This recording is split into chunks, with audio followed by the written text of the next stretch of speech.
जबलपुर शहर के नगर निगम में गुरुवार को सामान्य सभा की बैठक का आयोजन किया गया, जिसमें पक्ष विपक्ष दोनों की पार्षद मौजूद रहे। साथ ही महापौर, नगर निगम आयुक्त और सदन अध्यक्ष भी सामान्य सभा की बैठक में मौजूद रहे। इस दौरान बताया गया कि महापौर के द्वारा प्रस्ताव दिए गए थे, जिसमें 15 प्रस्ताव सर्वसम्मति के साथ पास हुए। भोजन अवकाश के बाद अन्य प्रस्ताव पर भी चर्चा की जाएगी।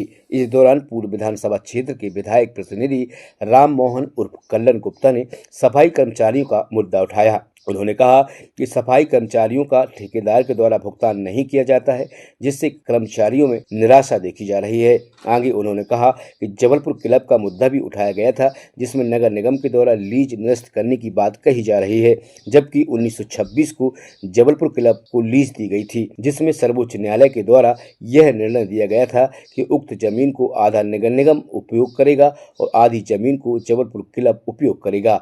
लेकिन निगम के द्वारा लीज निरस्त करने की प्रक्रिया की जा रही है, जो कि बगैर कारण बताए ही लीज निरस्त करने की प्रक्रिया नगर निगम के द्वारा की जा रही है। इस पर भी सामान्य सभा की बैठक में चर्चा होना चाहिए। सफाई में सबसे महत्वपूर्ण मुद्दा है कर्मचारियों का शोषण। जब शासन द्वारा निर्धारित राशि से नीचे पर ठेका देने की प्रथा ही नहीं है, शासन द्वारा जो निर्धारित किया गया है कर्मचारियों को, वो भुगतान आपको करना है ठेकेदार को, और वो भुगतान कराने का दायित्व नगर निगम के अधिकारियों का बनता है।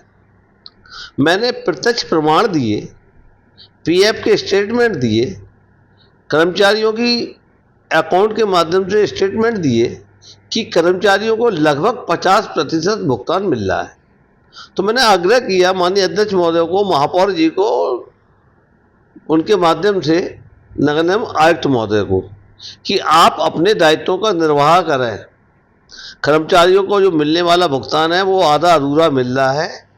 मैंने उनको सूची भी दी है, जानकारी भी दी है लगभग 1 वर्ष की। तो मेरा केवल निवेदन ये है कि आप कर्मचारियों को होने वाले जो भुगतान है, जिसमें ठेकेदार के द्वारा भुगतान नहीं किया गया, पीएफ जमा नहीं किया गया, आप पिछले 1 साल का उनका पीएफ और भुगतान की राशि दिलाने का कार्य करें।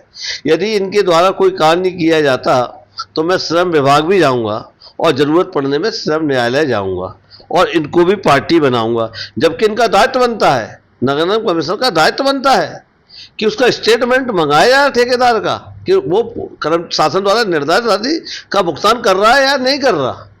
किंतु गजब की अनदेखी है। सारे किस्से सुनाए जाते हैं, सारे कहानी तो सुनाई जाती है, अपनी पीठ थपथपाई जाती है। कर्मचारियों के प्रति इनका क्या दायित्व है, इसका निर्वहन करने की इनकी ना तो मंशा है, ना इच्छा शक्ति कहीं से दर्शाती है, क्योंकि शोषण में कहीं ना कहीं नगर निगम का पूरा अमला शामिल है। और मैंने माननीय महापौर जी से निवेदन किया है कि यदि इस पर सकारात्मक कार्रवाई नहीं हुई तो निश्चित तौर से मैं न्यायालय के सम्मुख जाऊंगा। जबलपुर के क्लब का भी मामला आया था। जबलपुर के क्लब का मामला ये है कि यदि जबलपुर क्लब 1926 में लीज का अलॉटमेंट हुआ था, उस समय जो शर्तें थी उसका पूरा पालन हो रहा है। जब जबलपुर क्लब ने वहाँ पे बिल्डिंग बनाने का एक आवेदन दिया था, उसकी स्वीकृति मिली थी, उस पर अन्य कार्य करने की भी उन्हें अनुमति मांगी थी। नगर निगम जबलपुर ने उसको स्वीकृति दी। स्वीकृति के बाद अतिक्रमण को लेकर कार्रवाई हुई और नगर निगम जबलपुर ने यह कहा कि जब जबलपुर क्लब को इस भूमि की ज़रूरत नहीं है तो क्यों ना उसको वापस कर दी जाए, जिसका अंतिम निर्णय सर्वोच्च न्यायालय से हुआ। उसमें भूमि को 2 भागों में बांट दिया, आधी भूमि नगर निगम को दे दी, आधी जबलपुर क्लब को दे दी। जब जो आधी भूमि जबलपुर नगर निगम को मिली है, उसके लिए वो लगातार आवेदन कर रहे हैं। आवेदन की कार्रवाई जब पूरी है, यदि आपके हिसाब से अधूरी है तो आप उनको अवगत कराएं कि आपके द्वारा ये दस्तावेज प्रस्तुत नहीं किए गए, इसलिए आपका लीज का प्रकरण से वंचित किया जाता है। शहर में बाकी लोगों का लीज का प्रकरण भी वहाँ पर लगा हुआ है। आपको यदि लीज नहीं करनी तो कारण स्पष्ट करिएगा कि आपके दस्तावेज आधे अधूरे हैं या इन कारणों से आपकी लीज रिन्यूअल नहीं की जा सकती। आप वो कार्रवाई पूरी करें। ये मामला मैंने इसलिए उठाया था, मुझे जबलपुर क्लब के हित में नहीं करना, निगम हित में भी नहीं करना, मगर भटकाव के खिलाफ मेरी आवाज़ थी कि उस काम को लेट लतीफ़ी के पीछे कहीं ना कहीं अधिकारियों की जो मंशा थी लूट लपाट की, लूट की, उसको स्पष्ट करने के लिए मेरे मांग की थी मैंने। 20 विषय हैं कुल मिलाकर, और भोजन अवकाश तक, लंच तक 15 विषय सर्वसम्मति से पारित किए गए हैं। मैं सत्ता पक्ष के सभी साथियों को, विपक्ष के सभी साथियों को बहुत बहुत बधाई और धन्यवाद देता हूं।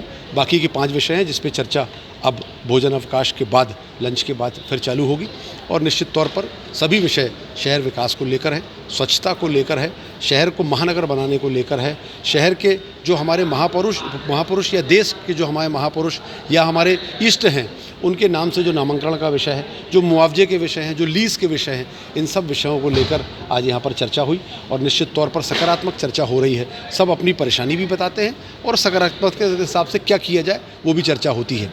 तो मुझे पूरा विश्वास है कि 15 मामले सर्वसम्मति से पारित हुए हैं, बाकी के भी 5 मामले सर्वसम्मति से पारित हों, इसके लिए हम लोग लगातार प्रयास करते हैं, कन्विंस करते हैं विपक्ष के पार्षदों को कि वो सहमत हों और समझें कि इसके पीछे भावना क्या है। अगर कहीं उनको कन्फ्यूजन होता है, किसी प्रकार की तकलीफ़ होती है, तो हम लोग उनको बताते हैं कि सही क्या है। पूरी खुली किताब जैसा सब कुछ सामने रख के चर्चा करते हैं और मुझे पूरी उम्मीद है कि 20 के 20 विषय सर्वसम्मति से पारित होंगे।